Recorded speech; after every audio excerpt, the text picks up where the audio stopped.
नमस्ते, आप देख रहे हैं एमडी न्यूज। एमडी न्यूज के मेरे दर्शन बुलेटिन में आप सभी का स्वागत है। आज के बुलेटिन के साथ मैं हूं निशा। खबरों को स्टार्ट करने से पहले थोड़ी सी जानकारी दे दूं कि आज के समाज में जो दहेज लोभी हैं, वो दहेज के इतने लालची हो रहे हैं कि शादी होने के बाद तो मारपीट की जा रही है लड़कियों के साथ, लेकिन शादी की बारात लाने से पहले भी डिमांड की जा रही है। जहां सभी जगह पर शादी के कार्ड बच चुके, सगाई हो चुकी, लड़की के हाथ में मेहंदी लग चुकी, हल्दी लग चुकी, आप खुद सोच सकते हैं कि आधी शादी की रस्में कंप्लीट हो चुकी, और उसके बाद एक फोन कॉल आता है कि अगर पैसों की डिमांड को पूरा नहीं किया गया तो बारात नहीं आएगी। और ये फोन कॉल सच्चाई में बदल जाता है जब बारात के दिन बारात का इंतजार करते हुए लड़की और उसके परिवार वाले राह देखते हैं, लेकिन बारात तो नहीं आती। सगाई में गया हुआ सभी सामान घर के बाहर आ जाता है। तो आप देखें कि आज भी दानव हैं जो दहेज की मांग कर रहे हैं, बेटियों को पैसों के भरोसे खरीद रहे हैं कि पैसे मिलेंगे तो बेटी को लेकर जाएंगे। वो ये क्यों नहीं सोच रहे हैं कि एक बाप ने अगर बेटी की शादी की है तो पूरी पूंजी अपनी उसे सौंप दी है। आज की यही खबर मैं आपको आगे खबरों में पूर्ण रूप से दिखाऊंगी।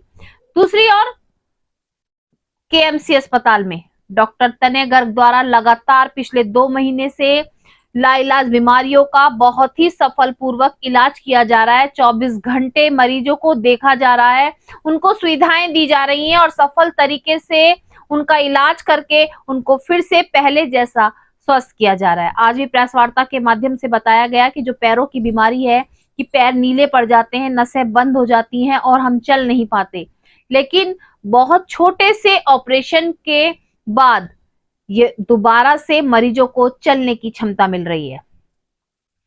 बहुत समय से आप सुन रहे होंगे कि आवास विकास मकान जो बने हुए हैं जागृति बिहार में, उस पर आवंटियों को कब्जा नहीं दिया जा रहा था, लेकिन आज सेक्टर 5 और सेक्टर 2 के आवास विकास मकानों में जो प्रधानमंत्री योजना के तहत बने हुए हैं उनको कब्जा दिया गया। आज उनके मकान देने के बाद सभी आवंटी काफी खुश नजर आ रहे थे और उनका यही कहना था कि जिलाधिकारी दीपक मीणा का इसमें पूर्ण योगदान है और उन्होंने ही आज मकानों पर कब्जा करने लायक उनको बनाया है।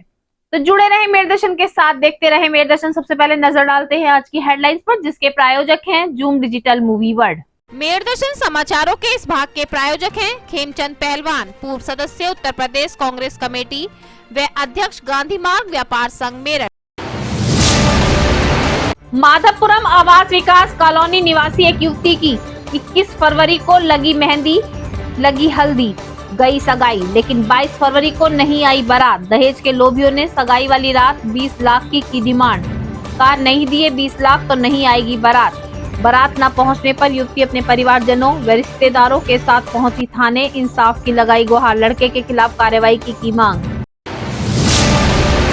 धर्म संस्कृति संगम के बैनर तले ऑडियंस सिनेमा के पास जिलाध्यक्ष रोहित बालाजी द्वारा किया गया हनुमान चालीसा व आरती का पाठ। तत्पश्चात सभी को किया गया प्रसाद वितरण। इस अवसर पर पश्चिमी उत्तर प्रदेश अध्यक्ष देवेंद्र मित्तल, महानगर मंत्री भाजपा ममता मित्तल, क्षेत्रीय मंत्री प्रवीण भड़ाना व अन्य कार्यकर्ता रहे मौजूद। जागृति बिहार एक्सटेंशन में कब्जा विहीन आवंटियों को कब्जा दिलाने पहुंचे अधिकारी व विभागीय अमला। आवास विकास व किसानों के बीच कराया समझौता। सेक्टर 5 व सेक्टर 2 में बने प्रधानमंत्री आवास को वाद मुक्त करने पर बनी सहमति। किसानों की अन्य मांगों को आवास विकास परिषद द्वारा भेजा गया लखनऊ। आवंटियों ने कब्जा मिलने के बाद जिलाधिकारी दीपक मीणा का किया धन्यवाद। इस प्रकरण में बताया उन्होंने उनका महत्वपूर्ण योगदान। थाना फलावदा क्षेत्र के ग्राम गड़ीना से 7 फरवरी को 12 वर्षीय नाबालिग बच्ची व 8 वर्षीय बालक अचानक हुआ लापता। परिवारजनों ने थाना फलावदा में कराई एफआईआर दर्ज। पुलिस ने सतर्कता दिखाते हुए सीसीटीवी कैमरों की फुटेज चेक कर बिहार के मुंगेर से दोनों बच्चों को सकुशल बरामद कर परिजनों को सौंपा। परिवार में छाई खुशी की लहर, पुलिस टीम का किया धन्यवाद। मोदी सरकार की गलत नीतियों से बढ़ती महंगाई, बेरोजगारी व कुशासन की विफलताओं, आम जनजीवन की तिरस्ता को देखते हुए आज उत्तर प्रदेश कांग्रेस कमेटी के पदाधिकारियों एवं जिला व शहर के अध्यक्षों ने प्रेस वार्ता का किया आयोजन। अपने विचारों के माध्यम से सभी को किया जागरूक।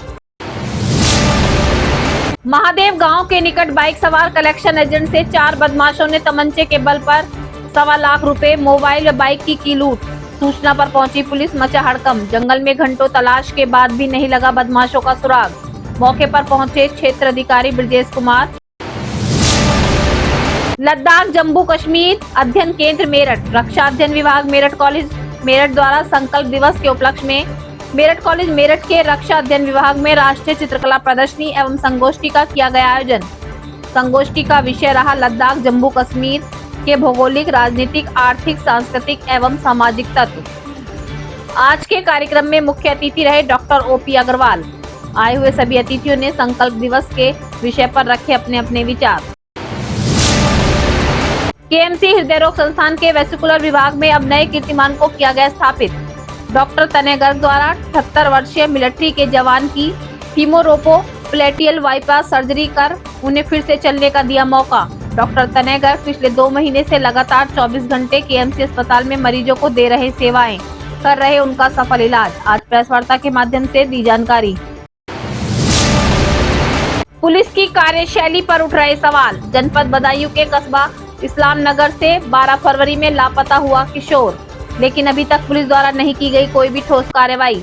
परिवारजनों का आरोप, योगी राज में अधिकारी गरीबों की कर रहे अनसुनी, पैसे वालों के हो रहे काम। पुलिस की लापरवाही के चलते बच्चे का अब तक नहीं मिला कोई भी सुराग। अब खबरें विस्तार से। सबसे पहले आज मैं आपको वही खबर सुना रही हूँ जो हमारी बेटियों से जुड़ी है, जो इस समाज से जुड़ी है। जी हाँ, दहेज लेना और देना कानूनी अपराध है, लेकिन आज भी दहेज लेने वालों के खिलाफ कोई ठोस कार्रवाई नहीं की जा रही है, जिसके लिए चलते आए दिन ऐसी घटनाएं सामने आ रही हैं कि दहेज के लोभियों ने विवाहिता को मारपीट कर घर से निकाल दिया। दहेज के लोभियों ने विवाहिता के साथ कुछ ऐसी घटना की जो सोची भी नहीं जा सके। और आज की घटना जो मैं आपको बताने जा रही हूँ, उसे सुनकर आपका भी दिल झकझोर जाएगा। जी हाँ, आज की जो घटना है, बारात का इंतजार सभी कर रहे थे। परिवार में खुशी का माहौल था, हल्दी भी लगी, मेहंदी भी लगी, गीत चल रहे थे, सगाई भी गई, लेकिन बारात नहीं आई। ये पूरी जो घटना है थाना माधापुरम क्षेत्र के आवास विकास कॉलोनी से है। एक युवती की 21 फरवरी को सगाई गई, दहेज का सभी सामान गया। 2 साल से ये रिश्ता दबथुए के हर्ष के साथ तय हुआ था। हर्ष जो है तुगलकाबाद में रेलवे में जॉब करता है। 2 साल से रिश्ता चल रहा था। 21 फरवरी को सगाई गई, लड़की की हल्दी हुई, रात को मेहंदी का कार्यक्रम चल रहा था, लेकिन अचानक से लड़के का फोन आता है कि कल बारात नहीं आएगी अगर 20 लाख रुपए नहीं दिए जाएंगे। युवती का यही कहना है कि रात के 11 बजे फोन करके कहा जाता है कि बारात जब ही आएगी जब 20 लाख रुपए का इंतजाम होगा। ये फोन को सुनकर परिवार में हड़कंप मच गया, क्योंकि आप खुद सोच सकते हैं कि बेटी का बाप अपनी सारी जमा पूंजी अपनी बेटी की शादी में लगाने के लिए तैयार रहता है, लेकिन एक रात में 20 लाख का इंतजाम कैसे कोई भी बाप करेगा। ये बिल्कुल नासमझी वाली बात थी। और लेकिन उसके बाद भी अगले दिन सोचा गया कि शायद ये मजाक हो, लेकिन जब बारात नहीं आई और दहेज का सामान वापस दरवाजे पर पहुंच गया, आज पीड़ित परिवार अपनी बेटी के साथ, यानी कि जिसकी शादी होने वाली थी, उस बेटी के साथ थाने पहुंचा और बेटी ने खुद इंसाफ की गुहार लगाई। उसने कहा कि आज बारात आनी थी, लेकिन बारात नहीं, सगाई में गया हुआ सभी सामान वापस आया। जब पूछताछ की गई कि क्या दहेज की डिमांड पहले भी रखी गई थी, तो उन्होंने साफ साफ कहा कि नहीं, दहेज की डिमांड पहले नहीं थी। सगाई जाने के बाद ही अचानक से रात को फोन आया। तो इस बात को आप खुद सोचकर देखें कि जिस शादी के कार्ड बच चुके हैं, सभी मेहमान घर में पहुंच चुके हैं और अचानक से बारात ना आए, इससे उस बेटी का पूरा जीवन खराब होता नजर आ रहा है। लेकिन ऐसे दहेज के लोभियों को कोई भी सजा नहीं मिल पा रही है और वो आज भी खुलेआम किसी और की जिंदगी बर्बाद करने पर लगे हुए हैं। आज पीड़ित युवती ने इंसाफ की गुहार लगाते हुए कार्रवाई की मांग की। पुलिस जांच कर रही है, लेकिन मैं यही कहना चाहूंगी कि अगर पुलिस द्वारा कोई भी ठोस कार्रवाई की जाए, कोई भी ठोस कदम उठाया जाए, तो ऐसे दहेज के लोभी दहेज की मांग करने से पहले या किसी भी बेटी के साथ अत्याचार करने से पहले 100 बार सोचेंगे।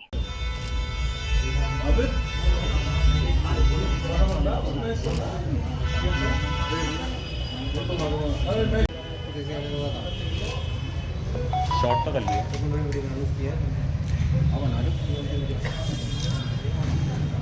फोन आने का था कि 20 लाख रुपए का इंतजाम कर लो, नहीं तो हम बारात लेके नहीं आए, और फोन काट देते हैं। और आज वो सारा सामान छोड़ के बाहर और चले गए। रिकॉर्ड कर लिया आपने वो चीज़, रिकॉर्ड कर ली ना? नहीं रिकॉर्ड नहीं, रिकॉर्ड है बेटा फोन। क्या नाम है तुम्हारा? उसका कोई मोबाइल नंबर है तुम्हारे पास? लिखो एप्लीकेशन लिखो। हाँ लिख रहा हूँ। सुबह से क्यों नहीं आप लोगों ने बताया?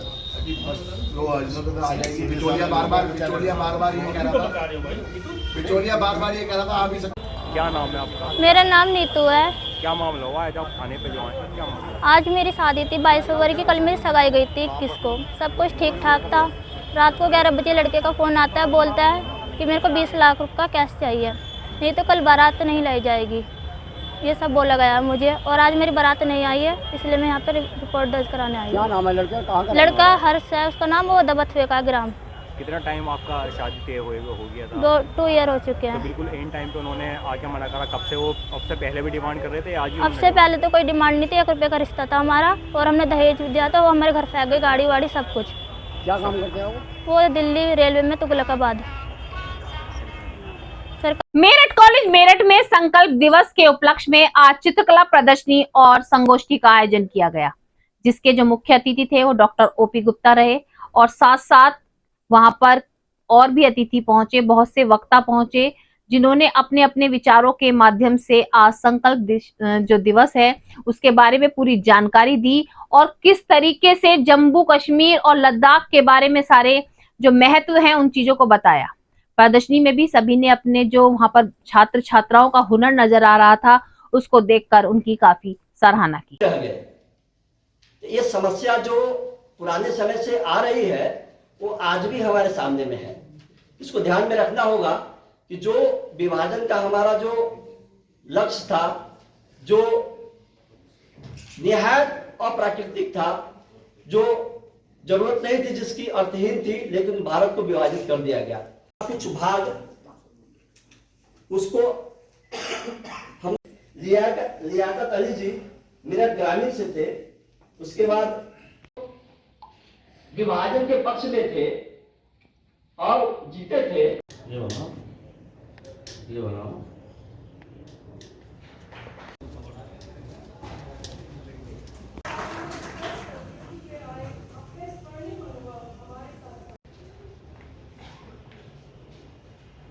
धरातल से हट जाएंगे, अपनी संस्कृति से हट जाएंगे, तो उनका सर्वनाश होना निश्चित हो जाता है, और वो धराशायी हो जाते हैं या पतन हो जाता है उनका। बिल्कुल पतन भी नहीं कह सकते हम, लेकिन पतन भी कई जगह अगर मैं 100 नंबर से 80 पे आ गया, 70 पे आ गया, तो वो भी एक ठीक बात नहीं है। मैं डॉक्टर दिशा दिनेश। आज हमने अपने छात्रों के माध्यम से एक प्रदर्शनी लगाई है जम्मू कश्मीर और लद्दाख को लेकर, जिसमें केवल कश्मीर ही एक मुद्दा नहीं है, वो सभी स्थान जो हमारे विचारों में हम सोचते भी नहीं हैं, एक कश्मीर ही नहीं है, लद्दाख, जम्मू कश्मीर, केवल एक पर्टिकुलर एक क्षेत्र लेके चल रहे थे कि कश्मीर हमारा पाकिस्तान के पास है। केवल कश्मीर हमारा पाकिस्तान के पास नहीं है, बहुत सारा हिस्सा हमारा ऐसा है जो चीन, पाकिस्तान और अन्य स्थानों के पास है। तो कश्मीर केवल एक सुंदरता या पर्यटन को लेकर ही नहीं है, कश्मीर से जुड़े अन्य सभी विषयों को लेकर यहाँ पर छात्रों ने प्रदर्शनी के माध्यम से अपने चित्र प्रदर्शित किए हैं, जिसमें छात्रों द्वारा विभिन्न विषयों को लेकर केवल डल झील या जैसे वहाँ का जो टूरिस्ट प्लेस थे वही नहीं है, वहाँ पर एक मंदिर है जो आज खंडर की स्थिति में है, जो वहाँ के आतंकवादियों का कभी निशाना बना था। शारदा पीठ आप देखिए पीछे है, एक प्रदर्शनी के माध्यम से एक इसमें चित्र दिखाया गया है। उन सभी विषयों को लेके अलग अलग प्रदेशों से छात्र यहाँ पर हैं। ये एक राष्ट्रीय प्रदर्शनी है, किसी भी एक महाविद्यालय को लेके, किसी भी कॉलेज को लेके नहीं, ये अन्य सभी राज्यों से आए कलाकारों का एक चित्र संग्रह है जो आपके सामने प्रदर्शित है। धन्यवाद। मैं प्रोफेसर संजय कुमार हूँ। यहाँ रक्षा अध्ययन विभाग में मैं प्रोफेसर हूँ और साथ ही साथ लद्दाख और जम्मू कश्मीर अध्ययन केंद्र की जो मेरिट इकाई है उसको भी देख रहे हैं। सर, आज संकल्प दिवस मनाया जा रहा है, इसको लेकर क्या एक मैसेज देने की कोशिश की गई है और कितना इम्पोर्टेंस है जम्मू कश्मीर और लद्दाख में? देखिए, संकल्प दिवस के माध्यम से पूरी दुनिया को हम ये संदेश देना चाहते हैं कि 22 फरवरी 1994 को संसद में यह जो है ध्वनि मत से प्रस्ताव पारित हुआ था कि भारत के जो अभिन्न अंग हैं जम्मू कश्मीर, जो पाकिस्तान के कब्जे में अवैध रूप से है, उसको हम जो है ले करके रहेंगे। भारत की एक एक जो इंच ज़मीन है जो विदेशी कब्जे में है उसे हम प्राप्त करके रहेंगे। इसी की वजह से प्रत्येक वर्ष 22 फरवरी को जो है संकल्प दिवस मनाया जाता है। सबसे महत्वपूर्ण चीज़ है, इसकी आवश्यकता इसलिए पड़ी कि संकल्प लेने की आवश्यकता संसद में इसलिए पड़ी कि 1994 में पूरी दुनिया में भारत बिल्कुल अलग थलग पड़ गया था। पाकिस्तान जो है भारत विरोधी मुहिम चला रहा था। ऐसे में जो है साथ ही साथ कश्मीर में आतंकवाद अपनी चरम पर था। स्थिति यहाँ तक हो गई कि हम अपना भारतीय झंडा फहराने के लिए भी सुरक्षा बलों और सेना का सहारा लेते थे। इसलिए जो है संसद में संकल्प आया कि जो है हम अपने ही देश में जो है भय महसूस कर रहे हैं, तो इससे मुक्ति पाने के लिए आवश्यक है कि हमें एकजुट होकर के जो है भारत की सुरक्षा के लिए कार्य करना चाहिए। और नई पीढ़ी के लिए क्या एक मैसेज है?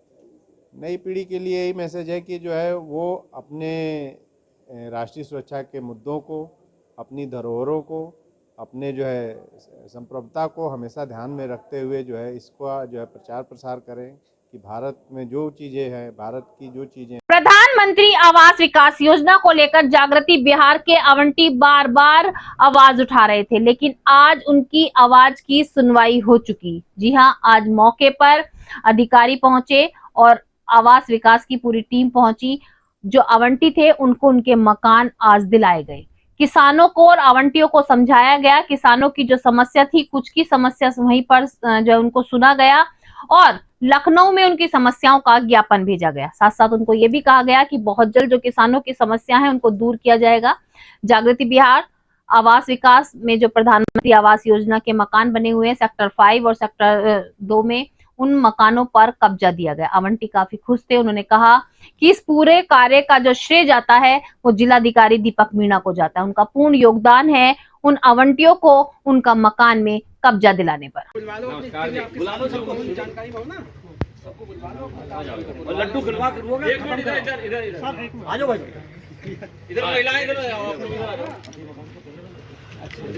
सर, हमारी जो आवंटियों की अब जो मांग है जी, जो आपके प्रयास से हम लोगों को कब्जा दिलवाया गया है, इसके लिए तो सभी आवंटियों की तरफ से आप लोगों का बहुत बहुत धन्यवाद।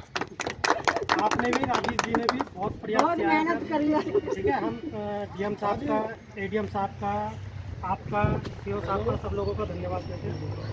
अब हमारी कुछ ज़रूरत की चीज़ें हैं, जैसे कि अब यहाँ पर अभी तक ना तो बिजली है, आप देखो यहाँ पे कोई खंभे पे तार तक नहीं है। ठीक है, अब ऐसे में हमसे बोला जा रहा है कि आप यहाँ काम चालू कर दो। ये सेमी फिनिश मकान है, हमें यहाँ पर पानी भी चाहिए, पानी का भी नहीं है, हमें यहाँ पे बिजली भी चाहिए। दूसरी चीज़ ये है सर, क्योंकि ये कॉलोनी जो है पिछले 2 साल से जो है लावारिस पड़ी हुई थी, यहाँ पे असामाजिक तत्वों का अड्डा बन गया है। ठीक है, हमें यहाँ पर एक अस्थायी पुलिस चौकी भी चाहिए। ठीक है सर, ये आप हमारी थोड़ी सी मांग हो रही है। आपकी समस्या आ गई। अरे यार, वो हमारा ब्लड प्रेशर हाई होगा, उससे कोई फायदा नहीं है। बात होगी तो अभी फोर्स के लिए कह दिया था, सिक्योरिटी के पॉइंट ऑफ व्यू से कह दिया सर। पहले तो आवास विकास हमारे थाने की जगह दे, दोनों साल बाद हमारे लिए थाने की जगह करवाओ। थाने की जगह जरूरत है जी, यहाँ पे हम थाना अलग मांग कर लेंगे, आप यहाँ पे जगह दे दो। सब उंगली मेरी है तो। सुशील भैया मिठाई खिलवाओ पहले, लीजिए भैया। कराएंगे, चिंता मत करो। मुबारक हो सबको। Thank you sir, thank you. लगवा दीजिए, थोड़ा सा अभी यहाँ कर ले, मकान का कब्जा महिला महिला को आगे कर दो। और आवास विकास ए भैया एक्सीएम साहब आप चलो महिलाओं को लड्डू दो दे के कब्जा दिलाओ, प्रवेश कराओ, प्रवेश कराओ।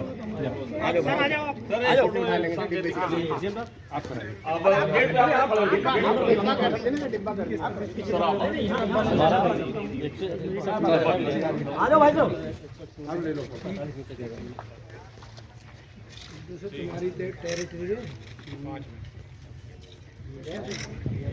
खिला दो हमारा को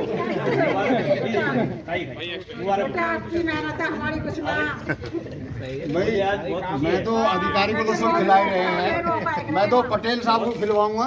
पटेल साहब का विशेष सहयोग रहा है इस कार्य के लिए। मुखिया यही रहेंगे। थाना फलावदा क्षेत्र में कुछ दिन पहले मैंने आपको मेरदर्शन चैनल के माध्यम से दिखाया था कि 2 बच्चे लापता हो गए थे और पुलिस में थाना फलावदा क्षेत्र में सूचना दी गई थी, एफआईआर दर्ज कराई गई थी। पुलिस ने जभी से टीम गठित की और बच्चों की तलाश में लग गई। मैं आपको लगातार बता रही हूं कि पुलिस अपने जहां चोर बदमाश अपनी वारदातों को अंजाम दे रहे हैं, तो पुलिस टीम भी पूर्ण रूप से अलर्ट होकर चोर बदमाशों को पकड़ रही है। जो इस तरीके से गलत हरकतें करने वाले हैं उनको भी गिरफ्तार किया जा रहा है। दोनों बच्चे जब से लापता हुए, पुलिस टीम लगातार बच्चों को सर्च कर रही थी, टीम बनाई गई थी। सीसीटीवी कैमरे की फुटेज के आधार पर उनको ढूंढा गया। बिहार के मुंगेर गांव से दोनों बच्चों को सकुशल बरामद किया गया। बरामद करने के बाद परिवारजनों को सौंपा गया। परिवार में खुशी की लहर छाई और सभी परिवार के सदस्यों ने पुलिस टीम का धन्यवाद किया। तो मैं आपको लगातार यही बता रही हूँ कि पुलिस की जो कार्यशैली है वो बदल चुकी है। पुलिस जो है अब बहुत ठोस कदम उठा रही है और चोर बदमाशों के खिलाफ ठोस से ठोस कदम उठाकर कार्रवाई की जा रही है। दिनांक 8/2/2023 को थाना फलावदा पर 2 बच्चों की गुमशुदगी के संबंध में एफआईआर दर्ज की गई थी। एक बच्ची थी खुशी 12 साल की और उसका भाई था दीपांशु जो कि 8 साल का था। इस संदर्भ में एफआईआर पंजीकृत की गई। थाना पुलिस सक्रिय हुई। लगातार हर जगह के कस्बे के सीसीटीवी कैमरे चेक किए गए। इसके साथ ही रेलवे स्टेशन, बस स्टैंड वगैरह चेक कराए गए। थाना पुलिस में इसमें 4 टीमें लगी हुई थी। 2 थाने की टीमें थी और सर्विलांस की टीम थी, एसओजी की टीम लगी हुई थी। और बाद में ये बच्चे दिल्ली गए, वहाँ से फिर बिहार मुंगेर चले गए। इन बच्चों को मुंगेर से सफल बरामदगी कराई गई है, सकुशल वापसी कराई गई है। तो ये थाना फलावदा पुलिस ने इसमें काफ़ी अच्छा काम किया है, बच्चों को उनके घर पे वापस कराया है। सर किस तरीके से ये यहाँ से बिहार तक पहुँचे, इतने छोटे बच्चे हैं, ये एक अपने आप में सवाल है। ये संज्ञान में आया है कि जो बच्ची थी 12 साल की बच्ची जो खुशी है वो खतौली रेलवे स्टेशन के माध्यम से वो दिल्ली पहुंची है। दिल्ली में उनके मामा रहते थे और फिर वहां से वो बिहार अपनी माता के पास पहुंच गई है। तो इस तरीके से बच्चे बिहार मुंगेर पहुंच गए थे। सर क्या बच्चे उनके परिजनों के पास में? इस समय बच्चे अपने परिजनों के पास सकुशल लौट आए हैं। जहां पुलिस टीम चोर बदमाशों के खिलाफ शिकंजा कस चुकी है, वहीं चोर बदमाश अभी भी वारदातों को अंजाम देने से बाज नहीं आ रहे हैं। आज भी महादेव गांव के पास बाइक सवार जो कलेक्शन एजेंट था, कई गांव से कलेक्शन करके वापस लौट रहा था, तभी 4 बदमाशों ने उस पर हमला बोल दिया। उसके 1 लाख से ज्यादा रुपए, मोबाइल और बाइक लूट कर वहां से फरार हो गए। मौके पर पुलिस भी पहुंची। पूरे क्षेत्र में हड़कंप मच गया। पुलिस ने जांच भी की, खेतों में तलाश भी की गई, लेकिन बदमाशों का कोई भी सुराग नहीं मिला। एफआईआर दर्ज कर ली गई है और तलाश की जा रही है।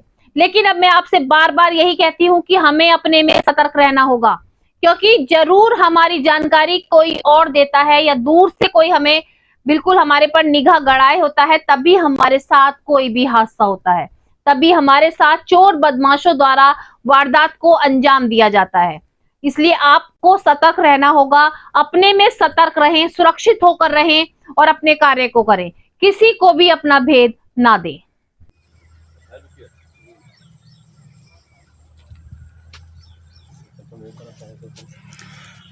इसमें तो है नहीं, दोस्तों को देंगे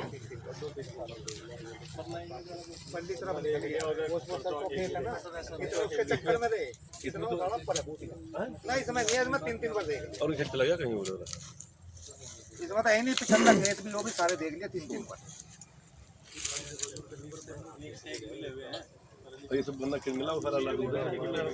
अनजान होता तो यो भी दे सकती है, चलो पता नहीं चला, वो तो मार तो कहा साले का नाम भी पता नहीं इसी गांव का है ना। हाँ दोनों इसी गांव तो कहाँ जाएगा ढूंढेगा तो मिल जाएगा। सुंदर है उसका नाम, दूसरा सुंदर, उसका नाम गसिट्टा का भैया दिखा था। हाँ उसने बताई एक सुंदर है, जो वकील बनना अपना। हाँ भाग जाएगा, मिलेगा साला गाँव का। तो ये तो होती अब मिल जाता और बढ़िया होता, साले की रबड़ सी बढ़ाते। हाँ भैया ना सर, तुम यार इंचार्ज बन के तो कैसे क्या होगा, भाग जा रहा है। आज कांग्रेस पार्टी के कार्यकर्ता, पदाधिकारी, जिला व शहर के सभी अध्यक्षों ने आज एक प्रेस वार्ता का आयोजन किया, जिसमें उन्होंने साफ साफ मोदी सरकार पर निशाना साधते हुए कहा कि मोदी सरकार में आम जनता को परेशान किया जा रहा है। महंगाई चरम सीमा पर पहुंच चुकी है, बेरोजगारी बढ़ रही है और कार्यशैली तो बिल्कुल बदल चुकी है। हर व्यक्ति परेशान है और उसी के लिए जागरूक करते हुए प्रेस वार्ता के माध्यम से सभी ने अपने विचार रखे कि अगर मोदी राज अभी भी रहा तो आने वाले समय में हर एक व्यक्ति गरीबी की ओर बढ़ रहा है, ना कि अमीरी की ओर बढ़ रहा है। जो उसके हाथ हैं वो बिल्कुल काट दिए गए हैं, वो बेरोजगार हो चुका है और हर एक दूसरे का अधीन हो चुका है। शासन इन तमाम मुद्दों से ध्यान हटकाने के लिए सरकार, कांग्रेस पार्टी उत्तर प्रदेश के सभी जनपदों में 23 प्रमुख शहरों में कांग्रेस पार्टी ने जो पिछले दिनों अडानी का महाघोटाला पूरे देश की जनता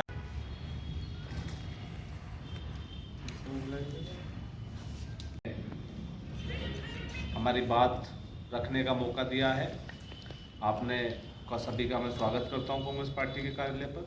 इस पत्रकार वार्ता में मैं सबसे पहले आप सभी पत्रकार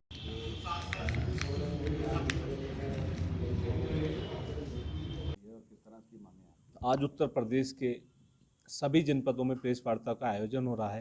कांग्रेस पार्टी पिछले दिनों जो अडानी का एक महाघोटाला देश की जनता के सामने आया, देश की जनता का कई हजार करोड़ रुपए आज बर्बाद हो गया, तो कांग्रेस पार्टी मांग करती है, कांग्रेस पार्टी ने सदन में भी मांग रखी कि जेपीसी का गठन हो, लेकिन सरकार क्यों अडानी को बचाना चाहती है, क्यों जांच नहीं करनी चाहती है, तो इस पे एक बड़ा सवाल है।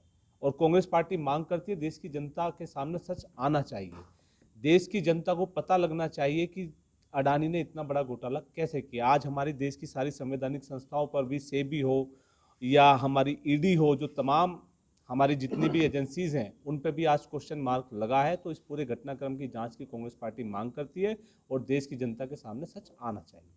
केएमसी अस्पताल में डॉक्टर तने गर्ग द्वारा आज एक प्रेस वार्ता का आयोजन किया गया। प्रेस वार्ता में सभी को जानकारी दी गई कि अब कोई भी बीमारी लाइलाज नहीं है। लगातार बायोग्राफी या बायोमेट्रिक तरीके से सर्जरी की जा रही है, जिससे पेशेंट को बहुत कम रेट में और बहुत कम परेशानी के साथ स्वस्थ किया जा रहा है। आज भी 78 वर्षीय एक जवान की उन्होंने पैरों की सर्जरी की और उस व्यक्ति को चलने लायक बनाया, क्योंकि पैरों की समस्या काफी बढ़ती जा रही है। पैर नीले होना, नसों का ब्लॉक होना, ऐसी समस्या बार बार सामने आ रही है, जिसके चलते वो अपने पैरों पर नहीं खड़े हो पाते हैं। तो आज एक वृद्ध व्यक्ति की सर्जरी करके उन्होंने उसका सफल ऑपरेशन किया और उसको उसके पैरों पर खड़ा किया। प्रेस वार्ता के माध्यम से उन्होंने सभी को यही जागरूक किया कि अब कोई भी बीमारी लाइलाज नहीं है। पिछले 2 महीने से लगातार डॉक्टर तने गर्ग ओपीडी कर रहे हैं, मरीजों की सेवा कर रहे हैं और उनका सफल इलाज कर रहे हैं।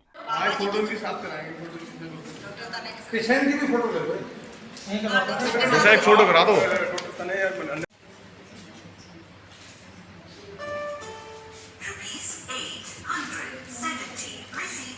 नसों में एक्सोस्मोटिक क्लास जमते रहते हैं, तो ये धीरे धीरे बनते हैं। ये एक हफ्ते की या एक महीने की बीमारी नहीं है, ये हुई है 1-2 जगह, जो भी 3-4 जगह वहाँ ओपीडी सर्जरी को कभी कभी मेरठ में होती है। ये मैं अपने प्रेस बंधुओं को बड़ा स्पेसिफिक रूप से क्रॉनिक मतलब जो काफी लंबे समय से चल रहे हैं। दूसरा वेरिकोज वेन के लिए मैंने सबसे एडवांस सर्जरी आरएफए शुरू करी है पीरियड में। तीसरा डायबिटिक फुट और चौथा एवी फिस्टुला किडनी पेशेंट्स के लिए।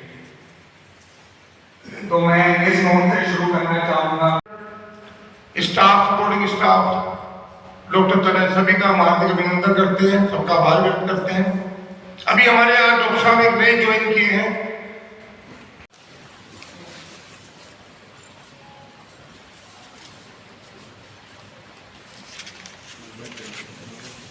मैं एक कार्डियोथोरेसिक और वैस्कुलर सर्जन हूँ। हाल मैं मेरठ में 2 महीने से केएमसी हॉस्पिटल में 24 घंटे आपकी सेवा में उपलब्ध हूँ। हाल ही में मैंने कुछ नई सर्जरी शुरू करी हैं।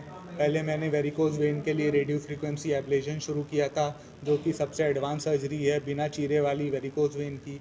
और अब मैंने क्रॉनिक पेरिफेरल वैस्कुलर डिजीज़ यानी कि पैर और हाथ पैरों की नसें जो एथ्रोस्क्लेरोटिक प्लाक से रुक जाती हैं, उनके लिए एक नया ऑपरेशन शुरू किया है जिसे फेमोरोपोप्लिटेल आर्टरी बाईपास कहते हैं। ये ऑपरेशन मैं बहुत खुश हूँ कि ये ऑपरेशन बाबा जी में बहुत सफल हुआ और अब बाबा जी अपनी फिर से चल पाएंगे और अपना सब काम पहले जैसा सामान्य रूप से कर पाएंगे। अब नजर डालते हैं बदायूं की खबर पर। मेरठ पुलिस की कार्यशैली अभी मैंने आपको बताई।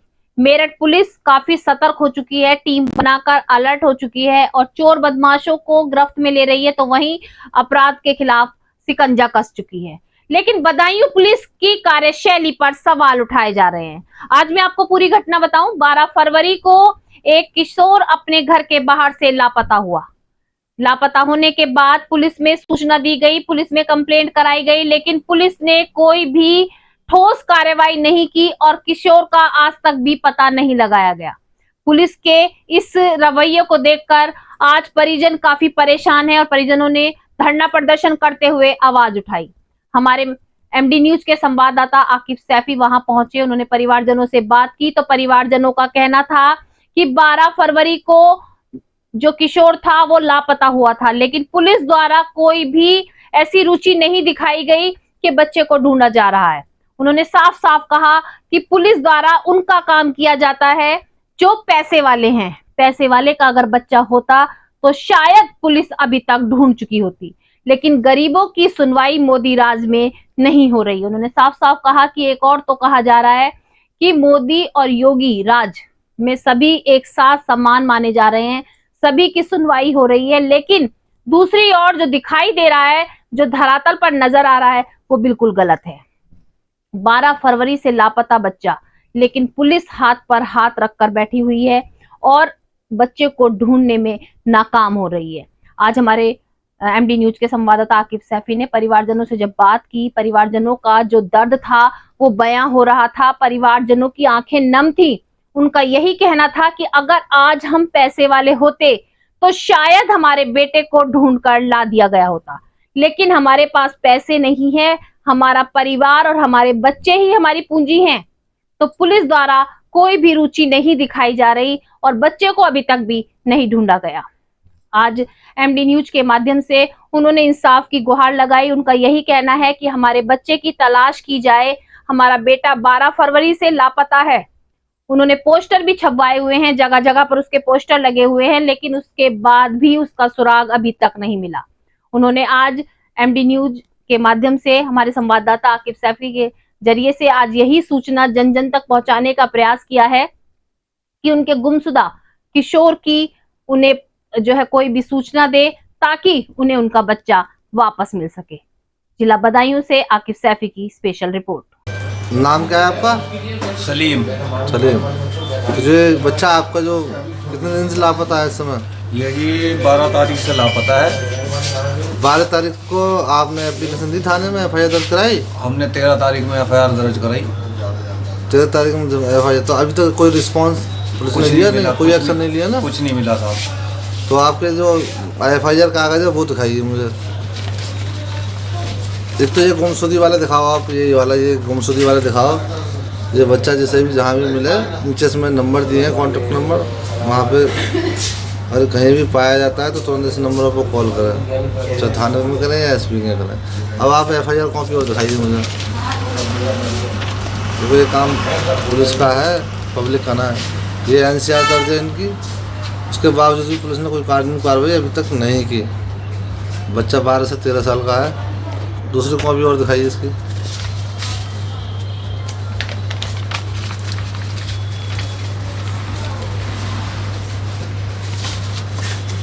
जैसे कि आप देख पा रहे हैं कागजों में, ये सब NCR ओरिजिनल है, मतलब FIR दर्ज, लेकिन 8-10 महीने होने को जा रहा है। अभी तक किसी भी प्रशासन ने इस्लामगढ़ थाने की, जिला बताएंगे थाना इस्लामगढ़ में आज तक अभी तक कोई भी कानूनी कार्रवाई नहीं की गई।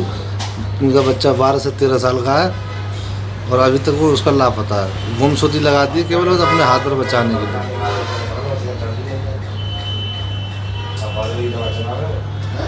मेरे दर्शन के आज के बुलेटिन में बस इतना ही। तेज और ताजा खबरें जानने के लिए देखते रहिए मेरे दर्शन। यदि आप भी हमारे साथ जुड़ना चाहते हैं या स्पेशल बुलेटिन बनवाना चाहते हैं तो नीचे दिए गए नंबर पर संपर्क करें, सब्सक्राइब करें MD न्यूज में।